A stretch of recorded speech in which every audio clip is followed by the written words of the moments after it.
This is the MOSHPIT Backstage podcast for punk, metal and rock interviews and segments.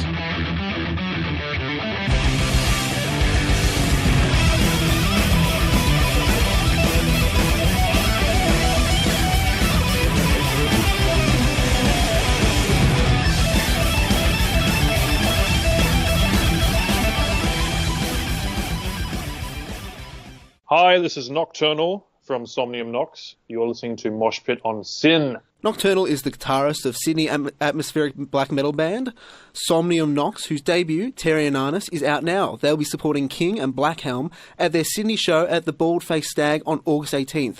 Nocturnal, thank you so much for joining me. Thanks for having me. It's a relatively new band. I'm kind of impressed by how good your release is this soon into the band, for first album and all that. But talk a little bit about how the band started. Oh, okay. How do we start? From God, we were just under, or just we're coming up to about a year now. We've been around. I don't even know the date. I think we've been around for a year. It started off as a two-man project with me and Nate, the vocalist. We weren't really interested in doing anything live or anything serious, to be honest. We just were like, let's do it. Let's see what happens. We were kind of playing everything by ear. So about a year ago, we released Apocrypha, which is a 16, 17-minute track, which was received way better than I thought it was going to be received. We kind of tossed and turned, all right, do we want to write more music? Do we want to take it live? Do we want to get other members? I work much better with just, maybe I work by myself a lot better than with other people. So it was a big kind of debate in my head whether, how many people do I want to bring into this and whatnot. So, we went out and we looked for some people. We found some people. It was a lot easier than I thought. Everything was happening a lot easier than what I thought. So I was like, okay, we'll try the live thing. I started writing this album, God, I don't know, pretty much exactly after I finished Apocrypha. Did that in about 3 months. Recorded it, rehearsed it, toured it. Yeah, I don't know. That's how it all started. Oh, cool. The name, how did you decide on that? I think names are kind of overrated in general. So I scribbled down about 5 of them, and I picked one at random. In terms of the album written over 3 months, what's your process like? Do you need a quiet space? Do things come to you? Do you have to concentrate? How is that process like for you? For me, I'll get into some kind of writing mode. Whether that comes forcefully or inspirationally is another story. It can come either way. But I'll spend a lot of time on it. I get distracted very easily, so I need to kind of do it all in one push. Otherwise, I'm not interested in doing it anymore. I will pretty much write from start to finish. So that whole thing was written from the first note to the last note in order, just like that. Really? I think that's the first time I've kind of heard that approach, because a lot of people I talk about, they say, oh, we had some riffs, we sort of combine it, which maybe sort of speaks to the very individual nature of the writing process, I guess. I played around with a lot of different types of writing, and that seems to be the one that kind of better reflects what I want to bring forth. Does anything influence you either prior to starting writing the album or while you're actually writing in that process? It can be anything, and it can be a lot of things. I'm mostly influenced by other music, to be honest. But it could be anything sound related is what influences me. That probably sort of speaks to some of the sound recording that you do, that people listen to it and sort of pay close attention. There's a lot of extra sound sort of going on at times during the album. why did you choose that? Because a bunch of bands do it, but it's not sort of something that's every band's. Oh, we've made all the music. Let's go ahead and do the sound recording of the field and stuff like that. Why did you choose to include that? Why did I choose to include field recordings? I like capturing moments. So if it's or capturing the sounds of places and incorporating them into the music. That's just something I've always been a fan of. I've been a fan of using and listening to music with field recordings in it. And it's always something I wanted to play around with. It seems to work in this medium, so I'm going to keep it up as long as it keeps working. How do you go about sort of finding the right sound? And then also, how do you go about putting it in a way that sort of flows nicely with the rest of the music you've made? Well, it always doesn't flow. I've always got... Actually, the first recording I made, I was literally carrying around my whole fucking recording rig. It was like my laptop, my interface, my microphones, and just like setting it up on the mic stands. It was getting a bit... it was a great recording. The record quality was amazing, but it was getting really hard to like capture. So I've always got a little 2-track recorder in my pocket. Not always. I forget a lot of the time, but when I remember I'm going somewhere with a sound that I want to capture, I'll bring it with me. So it doesn't always. I record as much as I can. It's from different places where I've been. Sometimes I go there and I like the sound of an area, so I come back and I record it. It doesn't always work. Obviously, if the section's too busy, it's not going to work. It's going to contrast too much. So it's again just trial and error. I just got to play around and see what happens. Sometimes it works, sometimes it doesn't. So you didn't specifically go to any places. It was sort of I've gone to somewhere. Oh, that sounded really good. I'll incorporate that. Yeah. Well, no, I'll be okay. Well, let me run through the record. I mean, the first one we used was just from a creek in the Royal National Park. And I just wanted to get the sound of the water running, so I went down and set up my microphones and captured the recording. I have one of a beach. It's in Cornell, and it's actually the spot where Captain Cook landed, where he first set foot onto Australia. I haven't been able to make it work anywhere. It's too busy recording. But I really wanted to get that in there, but it just hasn't worked anywhere. So again, it's like trial and error. But let's see. I've got one that was used at the ending of this album was Belangolo State Forest, which was, if anyone knows where that is, it's in the Highlands. It was Ivan Milat's playground. So that place just has a spooky feeling to it in general. So I thought the recording sounded spooky as well. So that worked in on the last track. Yeah, it's like I said, it's a lot of, sometimes it works, sometimes it doesn't. I've got a whole bunch of them that haven't worked off, but hopefully I'll be able to put it into some future releases. Cool. In the right sections.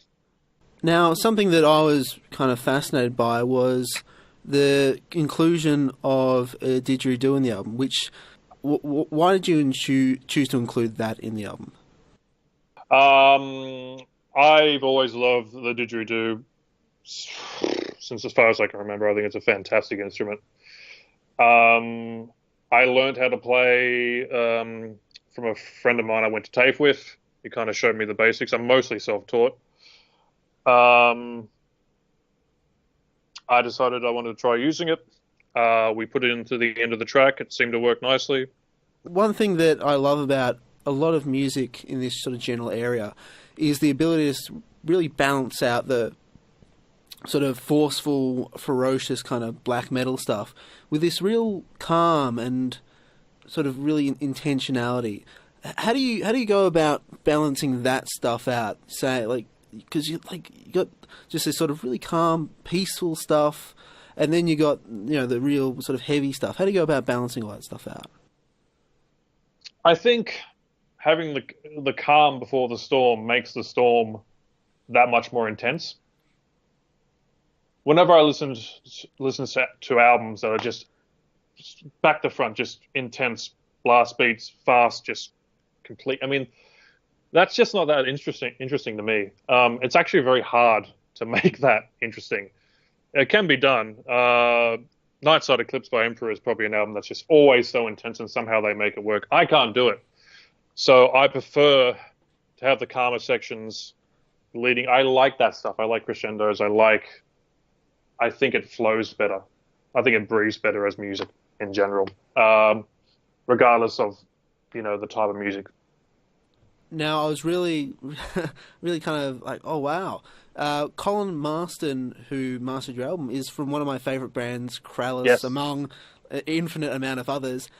Krallice. Cool. There you go. I love another Krallice fan. Krallice is amazing. Krallice is... I thought you were going to say Gorguts, and I was like, oh, yeah. It's just like, someone else knows Krallice. All right, you go on. How'd you arrange that? Is it like, is it complicated, or is it just, hey, I want you to do this, and he does it? It is literally, hey, I want you to do this, and then he does it, but he says, he's a pretty busy man. So he's like, 8 months' time? I was like, yeah, sure. I like Gorguts as well. Krallice is one of my favorite bands. He's also the band that kind of not got me into black metal, the band that made me want to do black metal, like perform it and write it myself, for a band called Altar of Plagues. And he mastered their first album as well. So he's done a lot. He just works with that kind of music, So, and he's actually not that expensive. So it was a no-brainer that I wanted to master it.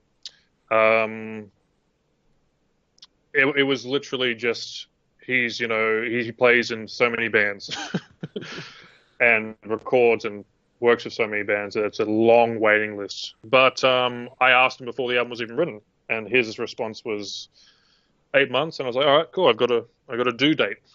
So, and I have to work like that. I can't just, I always give myself a time limit, because if I don't, I'll half-ass around for forever, and nothing will ever get done. So it's always a good way. I need to have some kind of date to shoot for. That's how I generally work. So that was kind of worked in both our favors. Now, you talked a little bit about being surprised at how well Apocrypha was received. Did you learn anything in the writing of recording that you could apply to this album? No, I've learnt more from the second one. Because the first one, again, start to finish, wrote that in a few weeks. The whole thing was done in about 2 months, from writing to recording to mixing to releasing. It was a very quick process, and people still love it.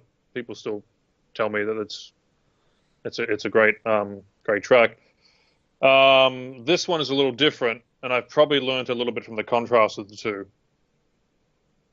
So not so much that I've learned from the first one, but the second one in reflecting to how different it is. Not that it's a lot different. It's just, I'm more experimenting, playing around with things. So, what did you learn from the second one?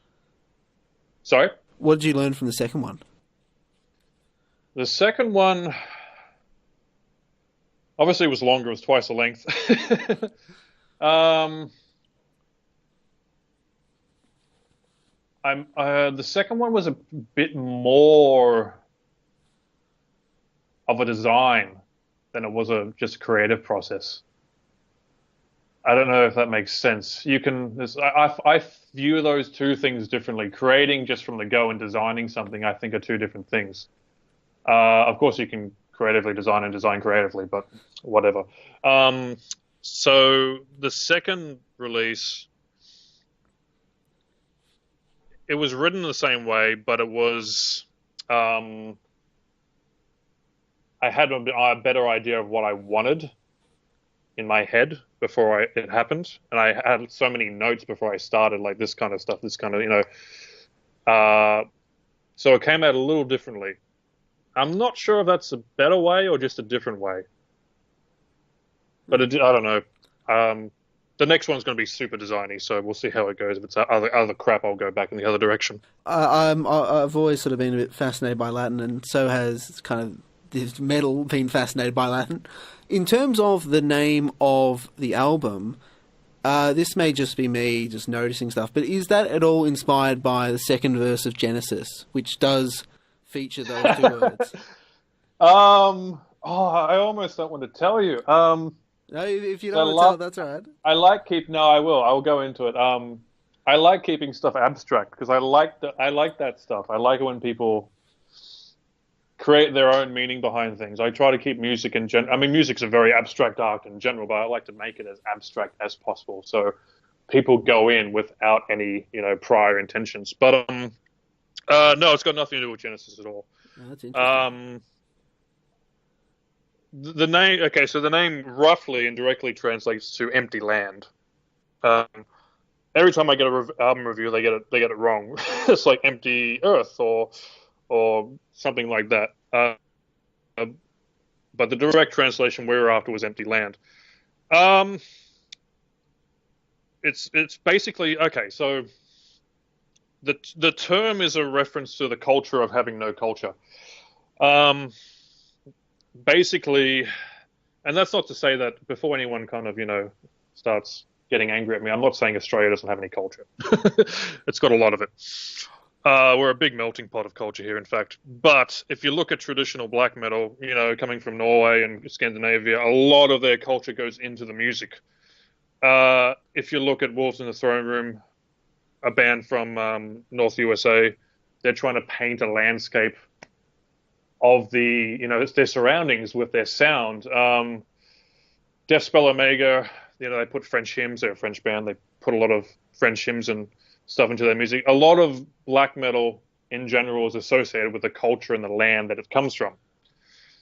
Now, for me, I'm just a white guy. Like, I got no culture. My culture is globalized Western. But there's also a giant sense of individualism in black metal, and so the empty land was kind of like a reference to that. It's like it's my culture, the culture of having no culture, or the culture of music creating culture. See, all music originally came from culture, and now music is creating it. Does that make sense? A couple of questions about you, because I always love to get people's kind of where they come from, what their kind of musical environment. When did you first start listening to music, kind of for your own enjoyment of it? God, let me think back. Ugh, I'm old. Probably mid-teens, around 14, 15 was when I started doing that. Yeah, it's probably Metallica, man. Yeah. From then on. Oh, cool. Yeah, from around the time I heard them. I mean, that kind of opened stuff. I hadn't heard music like that before. I mean, I'd heard when I was a teenager, there was metal, but it was like Limp Bizkit and Korn and that kind of stuff. I'd never heard songs that long before. I'd never heard guitar solos like that. I never heard. Same with Metallica, contrasting sections, just acoustic bits, and then into just full-on thrash metal. So that kind of sparked an interest there. When did you first start playing the guitar? I actually started as a bass player. I didn't pick up a guitar until I was about 17. But from hearing bands like Metallica, I was like, all right, I got to get into a band now. This has to happen. So I was like, all right, let's see. No one plays bass. I'll play bass. So that's what I did. I went and bought a bass, and I started learning like that. I played that for about 2 years, and then I eventually, because I was listening to metal all the time, I was like, this, I want to play guitar. I mean, this bass is. I didn't know there's really. I mean, now I know a lot of heavy metal bass players that are just amazing, but back then it was kind of just. I want to play something louder and heavier and more distorted. So I didn't pick up a guitar till about 17, 18. And final question, do you have any, I know this is probably difficult, for some people it's incredibly easy, but do you have any favourite bands or albums? Yeah, you'd have to... a lot. Currently I'm obsessed with Scriabin, who's a Russian, he's a Russian composer and piano player. but it's as in black metal. Similar to the bands I mentioned before, Deathspell, Wolves, Ultra, Plagues, Crowless, obviously. Too many to go into, man. No, cool. Yeah, a lot. Nocturnal, thank you so much for joining me. It's been an absolute pleasure to talk to you. Hurrah, thank you very much.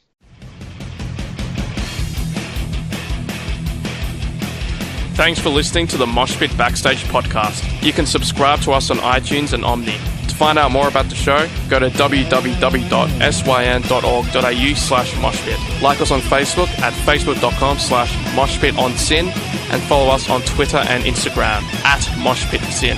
The regular MOSHPIT radio show broadcasts punk, rock and metal tunes and interviews every Thursday nights on SYN 9.7 on FM and digital radios. Listeners outside of Melbourne, Australia can stream SYN 9.7 online at www.syn.org.au. Thanks to Vintage Ruin for the music. Hi, this is Tommaso from Flashgun Apocalypse. Hi, I'm Enid from Girls School. I am Phoebe Pinnock from Heavenly Axe. Hey, this is Gary Oldmead of the Misfits. Hey, this is Kat Sproul from Horizon's Edge, and you're listening to the MOSHPIT on SYN FM.